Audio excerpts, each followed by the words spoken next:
నా పేరు కంకణాల రవీందర్ రెడ్డి. ఇల్లంతకుంట గ్రామం, కరీంనగర్ జిల్లా, ఇల్లంతకుంట మండలం. నేను ఆయిల్ పామ్ పెట్టి 2 సంవత్సరాలు అవుతుంది. నెక్స్ట్ ఇయర్ వరకు క్రాప్ వస్తుంది. ఈ ప్రతి రైతు దీని మీద ముందుకు పోతే కొంచెం బెనిఫిటే ఉన్నది. దీని మీద ఒక 3 years వరకు మనం కొద్దిగా దాని మీద జాగ్రత్తగా చూసుకుంటే మనకు 30 years దాకా, మినిమం 25 years దాకా ఆ మొక్క మళ్ళీ కాపాడుతుంది. మనం 3 సంవత్సరాలు కనుక దాన్ని కాపాడితే 20 సంవత్సరాలు ఆ మొక్క మళ్ళీ దాస్తుంది. ఇయర్లీ 15 రోజులు 1 monthకి ఒక గెల కడియడం జరుగుతుంది.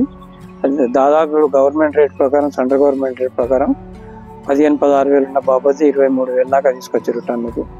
మనకు అది కూడా లాభదాయకంగా ఉన్నది. అంతర్ పంట కూడా పెట్టుకున్నాం ఇందులో. అది కూడా మంచి లాభదాయకంగా ఉన్నది. ఇందులో 3 years వరకు మన గవర్నమెంట్ మన అంతర్ పంటకు 4,200 చొప్పున ఎకరానికి మనకి ఏదే విధంగా రైతు బంధు ఏదో పడుతుందో అదే విధంగా మనకు సెంట్రల్ గవర్నమెంట్ మనకి ఇది కూడా బెనిఫిట్ ఇవ్వడం జరుగుతుంది. అన్ని విధాల సబ్సిడీ ఉన్నది. దీని మీద పెట్టుకుంటే రైతులు ముందుకు వస్తే కూడా నష్టం లేదు.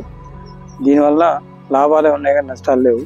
ఈ దొంగతనం కానీ, ఈ కూతుల బెడద కానీ, వేరే పందుల బెడద కానీ, ఏ బెడద లాంటిది ఏమి ఉండదు. దీనిలో అన్ని విధాల లాభదాయకం ఉన్నది.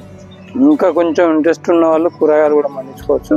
అన్ని విధాల సఫిషియెంట్గా ఉంటుందని నా అనుభవపూర్వకంగా నేను ఇల్లంతకుంట మండలం నుంచి చెప్తాను.